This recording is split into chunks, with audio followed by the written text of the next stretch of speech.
नमस्ते दोस्तों, मैं आपका दोस्त MTV मंगेश ठाकरे विदर्भ आपके चैनल इरसाल नमूने पर फिर से एक बार हाजिर हूँ एक प्यार भरी बात लेकर और आज का एक नया एपिसोड लेकर। दोस्तों, यह है मुंबई मेरी जान, जहाँ सुबह कभी होती नहीं। यह है मुंबई मेरी जान, यहाँ सुबह कभी होती नहीं, क्योंकि यह है सपनों की नगरी, ये मेरी मुंबई कभी सोती नहीं। दोस्तों, अपने अपने घर से एक सपना लेकर हर एक शख्स दौड़ पड़ता है हमारे भारत की आर्थिक राजधानी यानी कि हमारी मुंबई की शहर, जिसे माया नगरी, मुंबा नगरी और सपनों की नगरी भी कहते हैं। दोस्तों, आपका कोई भी कार्य अगर आपके यहाँ पूर्ण नहीं होता है और मुंबई में आप आ गए और आपका कार्य नहीं हो रहा है, ऐसा कभी नहीं हो सकता है। हर एक व्यक्ति अपना सपना लेकर, क्योंकि दोस्तों अगर आपको कोई ऊंची उड़ान उड़ाना है तो आपको एयरपोर्ट तक खुद जाना पड़ता है, फिर वहाँ से आपको उड़ान मिल जाती है। अगर आपको कोई शहर जाना है तो आपको रेलवे स्टेशन, बस स्टैंड जाना है। अगर आपको शहर के शहर में कहीं जाना है तो दोस्तों आपके लिए ऑटो रिक्शा, पैदल रिक्शा उपलब्ध है।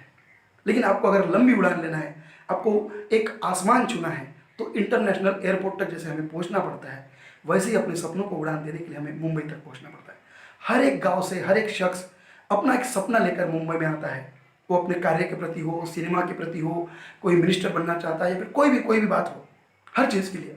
और ये मुंबई हम सब लोगों के सपने पूरी करती है। सपने नहीं पूरे किए तो भी कम से कम हमें भूखे नहीं सुलाती है, यही मुंबई की बात है। लेकिन दोस्तों, कल ही हमने एक घटना सुनी, एक फिल्म स्टार ने अपने घर में खुदकुशी कर ली। हमें जब ऐसा लगता है कि पैसा, रुतबा, हमारी प्रतिष्ठा, हमारा और सब कुछ, हमारा जो विषय है, अगर हमें मिल जाए तो हम बहुत खुश हैं। लेकिन दोस्तों, क्या मानसिक स्थिति हमारी सही है?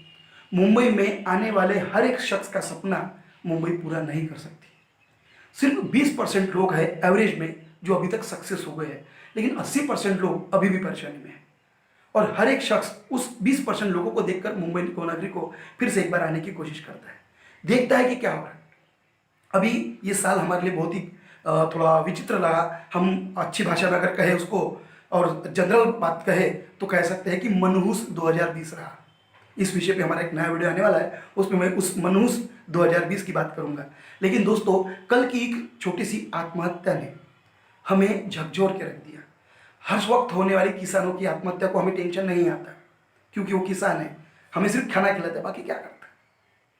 बहुत सारे मजदूर जो हमारी फैक्ट्री को चलाते हैं, उनकी जब आत्महत्या होती है, उनकी जब बेमौत मौत होती है, तब हमें बुरा नहीं लगता। लेकिन कोई फिल्म स्टार, कोई स्टार, कोई सेलिब्रिटी, कोई मंत्री संतरी हमारा अगर मर जाता है तो हमारे अंदर की संवेदनाएं बाहर आ जाती है। दोस्तों, मैं कहता हूँ, मैं इस बात को अलग से नहीं कहना चाहूँगा कि भाई इसको करना चाहिए या नहीं, ये आपका अपना व्यक्तिगत मत है। लेकिन क्या हमारी इंसानियत खत्म होती जा रही है? और आज हम बात करेंगे उस टॉपिक पर जिसका नाम है माया नगरी मुंबई, लाइमलाइट से लेकर डिप्रेशन तक का सफर। जी हाँ दोस्तों, माया नगरी मुंबई, जिस मुंबई में हमें आज तक हर एक सपने को पूरा करने की चाहत दी, ताकत दी।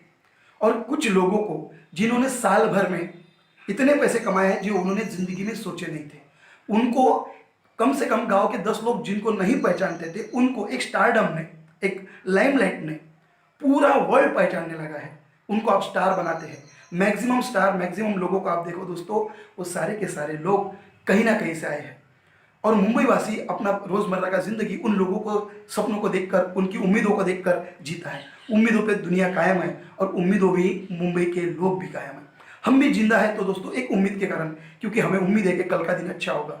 हमें उम्मीद थी 2019 में कि 2020 अच्छा आएगा। हमने उसकी पार्टी देकर वेलकम टू 20 ऐसी भी बात की। वेलकम 2020 के नाम से हमने हैप्पी न्यू ईयर भी मनाया। हमें क्या पता कि ये साल बहुत कुछ लेकर आए, लेकिन शायद इस बातों में हमारी भी कोई गलती होगी। तो दोस्तों, इन सब बातों में जब हमारी गलती थी तो अब हमको भी समझना चाहिए। अगर किसी शख्स ने आत्महत्या की है आज तक, तो आपने देखना उनके 2 प्रॉब्लम हमेशा होते हैं कि वो किसी से ज़्यादा बात नहीं करते। ऐसे लोग अपने आप में घुटन महसूस करते हैं और उस घुटन को इतना बर्दाश्त करते हैं कि एक समय वो स्फोट होकर, उसका विस्फोट होकर वो आत्महत्या तक का डिसीजन लेते हैं। और दूसरी बात इनकी कमी होती है दोस्तों कि इनके पास अच्छे विचारों वाले दोस्त नहीं होते, या तो मैं कहूँगा कि दोस्त ही नहीं होते।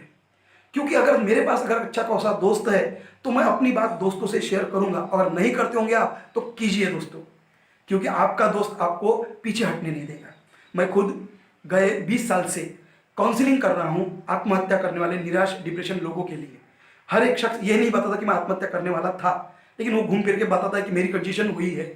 तो हमारे को एक ही बात समझ में आनी को चाहिए दोस्तों, कि हमने जब आत्महत्या करते तो ये थोड़ा सा दिलासा हमको इस बात का मिल जाता है कि चलो वही सब्जेक्ट खत्म हो गया, लेकिन उसके साथ में आप खत्म हुए, समस्या वैसी ही है, आप खत्म हो जाते हैं। दुनिया में, अपने इंडिया में संविधान के अंतर्गत खुद जान लेने के लिए, मतलब आत्महत्या करने के लिए 309 ये कलम भी है, क्योंकि आपको अधिकार नहीं दिया है भगवान ने, आपको अधिकार नहीं दिया है संविधान ने, आपको अधिकार नहीं दिया है आपके परिवार ने, आपको अधिकार नहीं दिया आपके समाज ने, क्योंकि आपकी जान जिन्होंने दी, जिन्होंने बनाई, उनको भी जान लेने का हक नहीं है। और अगर आप खुदकुशी करते हैं, खुद के हाथ से आत्महत्या करते हैं, तो आपको 309 धारा के अंतर्गत ये सजा होती है, क्योंकि आपको सजा तो नहीं होती, आप तो निकल चुके होते हैं, लेकिन अगर आप कोशिश करते हुए भी पकड़ेंगे तो 309 की कलम लगती है। हम फिर एक बार बात करते हैं माया नगरी मुंबई की, कि डिप्रेशन और लाइमलाइट का सफर कैसा है। लाइमलाइट से डिप्रेशन के सफर में आपको फिर मैं बताता हूँ दोस्तों, कि एक शख्स जिसे लगता है कि मेरे अंदर कुछ टैलेंट है, तो वो गांव के अंदर अपने छोटा सा हुनर अपना दिखाता है, तब हर एक शख्स उसका गांव का ये सोचता है कि मेरा दोस्त मेरा स्टार है, मेरा परिवार का ये मेरा बेटा मेरा लाडला स्टार है, इधर अगर मुंबई चला जाए तो मुंबई में जाकर अपना नाम कमा सकता है, अपने को लाइमलाइट में ला सकता है। और होता भी वैसा है दोस्तों, वो जाता है, स्ट्रगल करता है, परेशानी से जूझता है, और तकदीर से अगर कहीं चांस मिल जाए और वो लाइमलाइट में आ जाए, क्योंकि मुंबई वो नगरी है दोस्तों जो आपको एक समय में पूरी दुनिया तक पहुंचाती है, आपको दुनिया के हर कोने तक पहुंचाती है, आपको लोगों को दिल तक पहुंचाती है। मैक्सिमम लोग मुंबई में, अभी मुंबई वासी कम रहे, बाहर से आए हुए स्थलांतरित लोग ही मुंबई में हैं। तो इन सब बातों में हम जब जानना चाहते हैं कि क्या होता है ऐसे, तो दोस्तों सबसे पहले तो उस रैट रेस में हम आ जाते हैं जिसमें हमें नहीं आना चाहिए। अगर आपको लाइमलाइट मिल जाता है और आपकी तनख्वाह साल भरे की अगर 1 लाख से 2 लाख रुपए है, और आपको एक दिन में 1 लाख 2 लाख रुपए मिल जाते हैं, तो आपको लगता है कि आपकी दिवाली हो गई, आपकी चांदी हो गई, और आज को आपके सामने ऐसे लाखों रुपए रोज आने वाले हैं। लेकिन दोस्तों दिवाली अगर हो जाए तो दिवाली का महत्व नहीं रहेगा। अगर कोई भी खुशी बेवजह और बेपनाह अपने को मिलती है, और वो अगर हमारे साथ में ज़्यादा समय रहती है, तो ध्यान में रखो दोस्तों, वो खुशी हमारी खुशी नहीं है। एक छोटा सा वीडियो हमारे दोस्त ने कल डाला था कि एक छोटी सी बच्ची आईने में देख रही है, जब उसको आईने में परछाई दिख रही है तो पीछे से जाके देख रही है कि कौन है। हम यही कोशिश करते हैं कि पीछे कौन है, अपने अतीत को भूल जाइए दोस्तों, अपने आप को देखिए, अपने सामने को देखिए, जो आपको सामने दिख रहा है उसमें खुशियां मनाइए। अगर आपकी, मैं तो हमारे कुछ दोस्तों को जिनकी ब्रेकअप हो चुका है उनको सलाह देता हूं कि जब भी ब्रेकअप हो जाए तो वो शराब पीना चालू करते हैं, शौक चालू कर देते हैं, और बहुत डिप्रेशन में रहते हैं। तो मैं उन लोगों को हंसी मजाक में एक ही सलाह देता हूं दोस्तों, कि जिस लड़की ने आपको धोखा दिया उस लड़की के छत पे चले जाइए, जो भी ऊंचाई वाली जगह है वहां पे चले जाइए, उस लड़की के घर के आसपास की, और वहां पे खड़े होकर देखिए बहुत सारी लड़कियां और नीचे खड़ी हैं। कोई जरूरी नहीं है कि छत पर से छलांग लगाना पड़ेगा दोस्तों। हर एक बात के लिए अगर अच्छा सा दोस्त रहा तो बहुत कुछ हो सकता है। और डिप्रेशन की वजह भी ये होती है कि कुछ लोगों की ये गिल्टी फील होती है कि सामने वाले का जो नुकसान हुआ वो मेरे वजह से हुआ, और उसी गिल्टी की वजह से उसे लगता है कि वो तो चला गया, अब मेरा जी के क्या, क्योंकि बार बार उसको नींद नहीं आती, वो डिप्रेशन में आता है, उसको लगता है कि वो जो कार्य हुआ, वो जो गलत कार्य हुआ, वो जो नुकसान हुआ, उसकी वजह मैं हूँ। और अपने आप को गिल्टी फील करने वाले ऐसे लोगों से, इन लोगों की कोई दोस्ती अच्छे लोगों से न होने के कारण ये जाते हैं। कल से फेसबुक पे, व्हाट्सएप पे आपने सबने देखा होगा कुछ मैसेजेस आ रहे हैं दोस्तों। इस मैसेजेस की वजह भी है कि उस मैसेजेस का मतलब ही है कि दोस्तों के साथ में रहो, और ऐसा कोई दोस्त नहीं।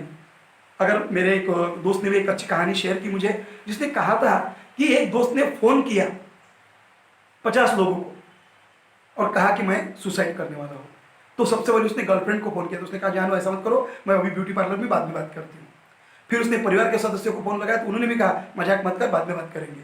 कुछ लोगों ने कहा मैं वहाँ पे आके थप्पड़ मारूंगा, लेकिन एक दोस्त था जिसने जवाब दिया, अब एक तू काय को मार रहा, चलो अपन दोनों साथ में मरते, मैं भी आ रहा हूँ, और वो वहाँ पर पहुँच उसको बचाता है। ये दोस्ती है दोस्तों।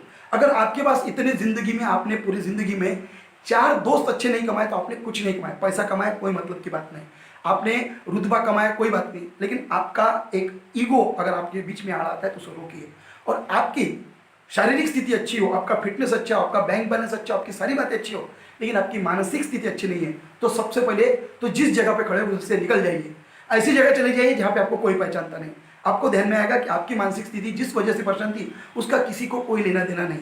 और दोस्तों मैं उन सभी से गुजारिश करूंगा कि जो अभी भी डिप्रेशन में जी रहे हैं, उनको लगता है कि भाई सुसाइड ही सबसे अच्छा रास्ता है, तो मैं उनको एक बात कहना चाहूंगा, इस बात से उन्होंने अपना तर्क निकालना है।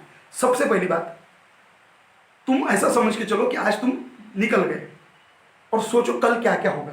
पेपर में सुर्खियों में कितना बड़ा नाम आपका आएगा, परिवार के कितने लोगों को कितने दिन दुख होगा, आपके चहेते दोस्त आपके बारे में कितने दिन बात करेंगे, उसके बाद में आपने जिस प्रॉब्लम की वजह से बात की वो प्रॉब्लम का सोल्यूशन होता जाएगा, खत्म हो जाएगा, वो और वैसे ही रहेगा जो आपके परिवार को भुगतना है।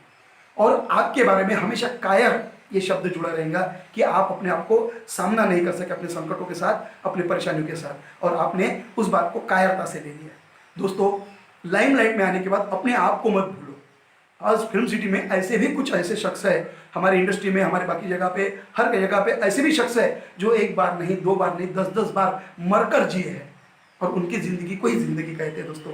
क्योंकि आपने फ्लैट ले लिया, आपने एक बंगलो ले लिया, आपने गाड़ी ले ली, और आप जिस स्टैंडर्ड में रहते हो वहाँ पे आपने छोटी गाड़ी ली तो नहीं जमता, उसके पास मर्सिडीज बेंज है तो आपको भी मर्सिडीज नहीं तो अपना ऑडी लेना पड़ता है, ताकि पता चले कि मैं उसके स्टेटस का हूँ। उसका बंगला बांद्रा में है तो आपका पांडी डोंबिवली में नहीं चलता है, आपको भी बांद्रा में बंगला लेने की इच्छा होती है, भले वो किराए से क्यों ना हो।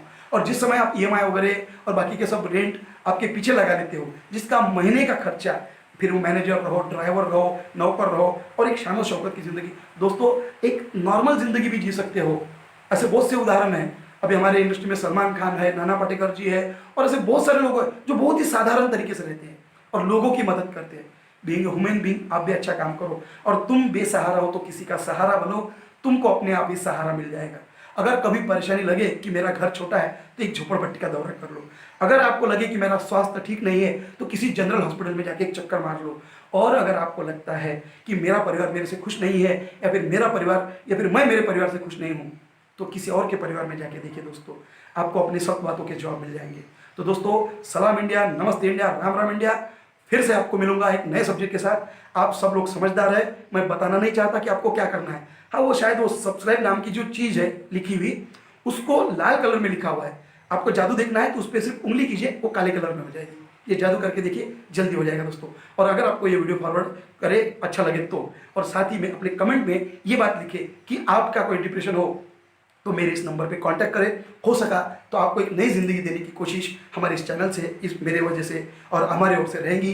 दोस्तों, फिर से एक बार नमस्ते करते हुए, आपको सलाम करते हुए और राम राम करते हुए आज का एपिसोड यहीं पे ख़त्म करता हूँ। धन्यवाद।